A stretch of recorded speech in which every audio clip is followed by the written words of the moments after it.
think about it, OUSCI is important racing-wise, but our whole series is based off of SEMA, aftermarket parts, engineering, that type of thing, and we are just a group of SEMA cars that race.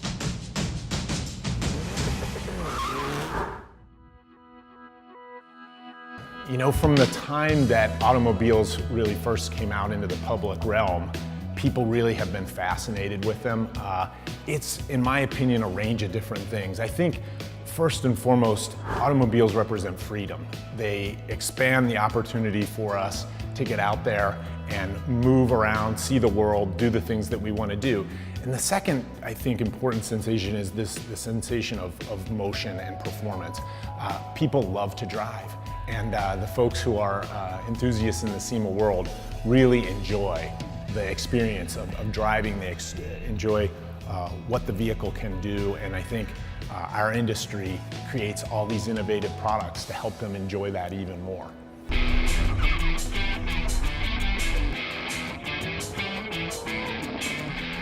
It is addicting. It is so much fun, and you push it past the limit of what they're supposed to do.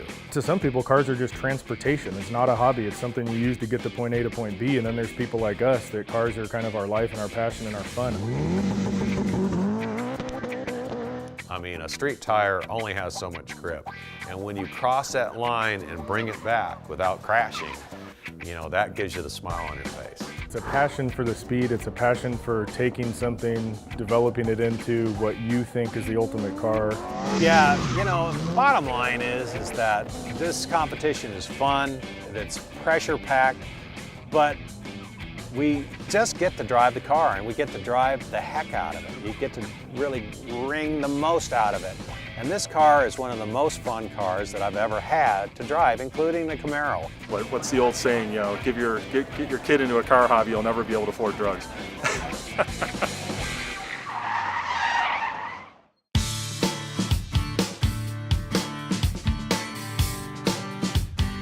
One of the most important titles in our type of racing is to be champion of OUSCI. I mean, Danny's got the #1 on his door. He's won this thing twice in a row. It's his third time coming around for what now will be a fourth win if he does it again. We all want to be able to say we took down Danny Popp. And it hasn't been easy for anybody to win it. And Danny will be the first one to tell you that. The best cars are here, the best design engineering, the fastest road course cars, the fastest autocross cars, speed stop cars, and you know, it all comes together here at this one event for a sudden death shootout. I think he can be beat. Anybody can be beat. It's just there's got to be the right combination of the car and the driver and a little bit of luck here and there of, you know, if he makes the wrong move and somebody makes their perfect lap when he doesn't. I mean, there's too many variables to say that he cannot be beat because anything can happen when it comes to racing. They have points champions, you know, from people that ran all the events, and you know, that's one thing, and congratulations, but this is different. This is a one and done thing. Put your best foot forward and see if you can make it happen with the best from the whole country. Yeah, he's been having some Evos chomping at his heels the last 2 years. So we've kind of stuck with the Evo, and hopefully this might be the last year that it has a chance. It seems like the Corvettes keep getting faster and faster. Hopefully our Evo's faster as well. But the title of that championship really means a lot. They want to be the ultimate street car driver, not necessarily even just in this series, but you go to your local autocrosses, you want that top time of day. You don't want to just go and get a participation award. You want to be at the top of whatever you're doing. You don't win any money, but you sure do win some big old bragging rights, and that's what's important to me. Okay, design and engineering coming up. Here we go. The first thing that we have to do when we get here to the track, it's not like everybody else. Since we were in the booth at SEMA, we didn't get a lot of things done. You know, we had to register the car, put the numbers on the car, and go through design and engineering before we do turn a wheel out on the track. So we finally get that thing over with and get that monkey off my back. Okay, 2 minutes goes. All right, I was following Danny Popp from his design and engineering presentation. So it'll be a good back-to-back comparison. You know, it just happened by chance to work out that way. If you've been a regular of this series, and especially this year, it's no stranger that design and engineering has played an important part on winning and losing.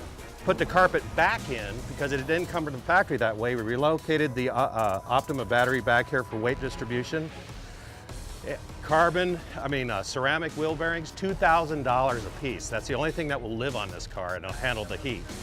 If you take it for granted, it'll end up biting you. If you don't see it as being very important, well, you're just gonna flat get beat. I don't know, you just never know how it's gonna turn out. I hope they saw it and they liked it and they really thought it was cool. And they're gonna hold the score until the very last minute, so I have no clue. And I kinda like it that way.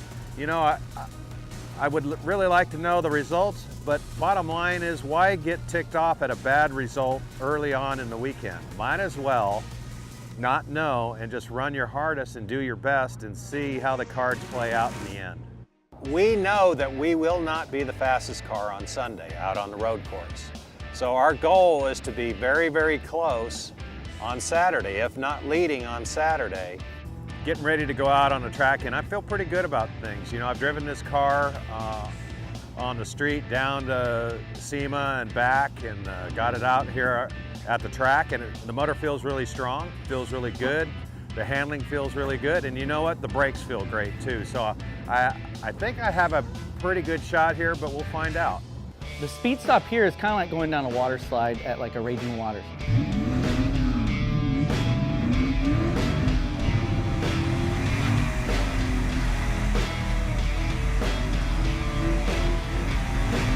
And you go around these tubes and you're bending and bending, and all of a sudden you come out and you just got to go and stop in the water.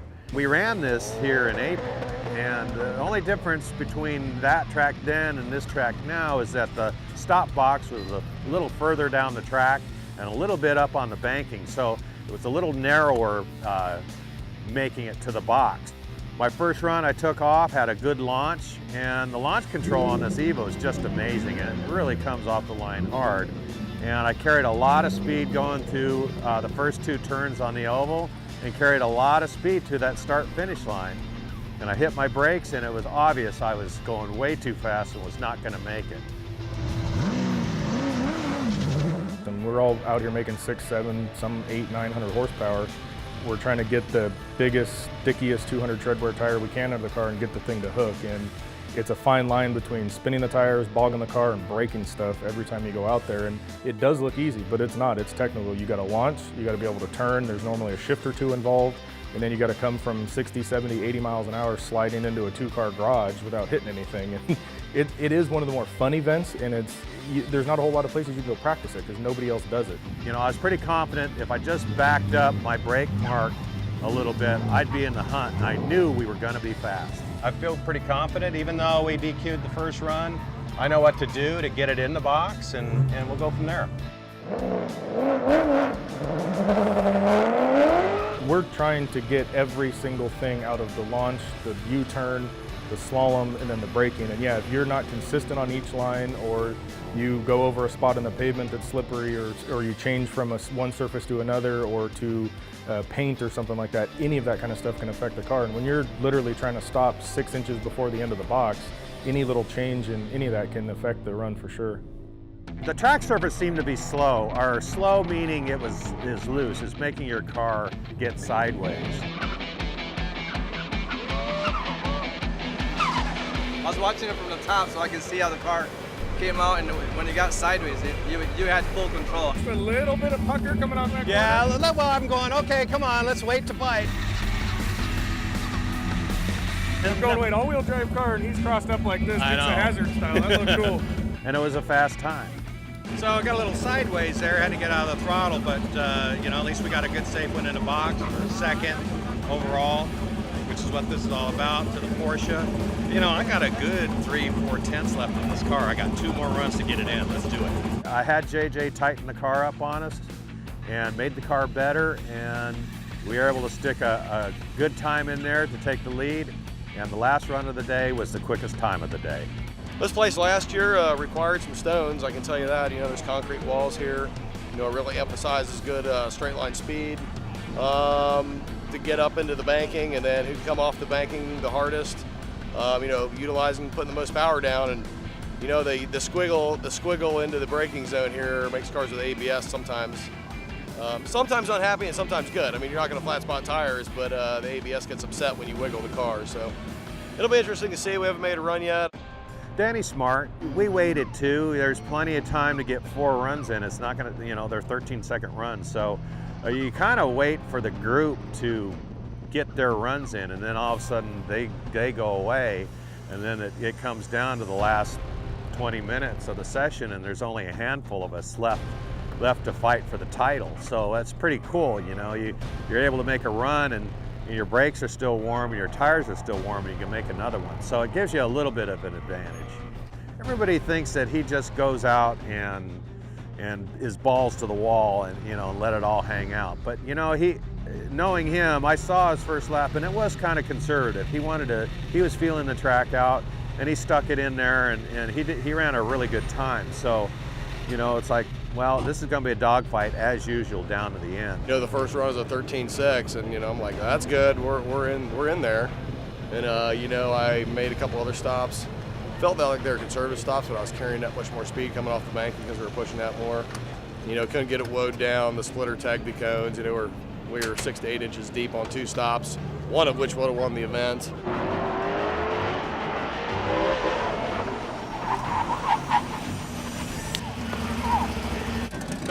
through the box.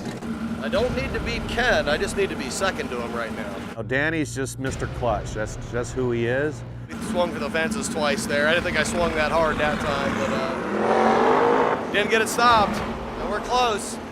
6 or 7 inches is all it takes. I find the speed stop incredibly hard because, you know, all of us race cars, but, you know, usually the braking events, you know, you jump on the brakes and at some point you get off the brakes and chuck the car into the corner. You know, whether you had enough speed off or not.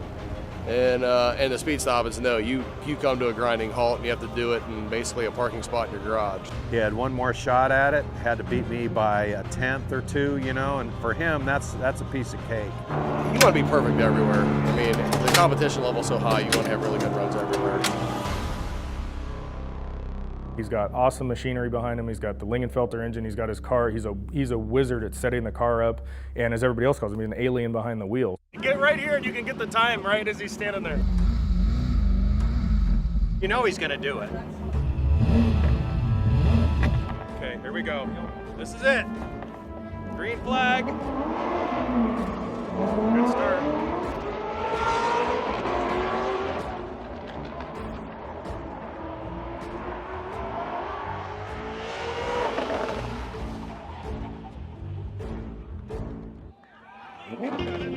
Yes! Still got it? Got him. Right. I'll take it. I had to get off the brakes to get in, but that's okay. The safe way is the good way. It was conservative, but it was good. It looked a little conservative. I think he was hedging his bets a little bit. If he could get in front of Rich, he would do it. If he could get in front of me, he would do it. And that's exactly what he did. I'm a little upset that, you know, we actually had the tie, we just couldn't make it happen. But, you know, to be third overall, the fastest rear-wheel drive car versus the 2 all-wheel drive cars ahead, you know, I can't complain with that. Dude! Give me a couple more cracks at that, dude. I was going to ring your bell.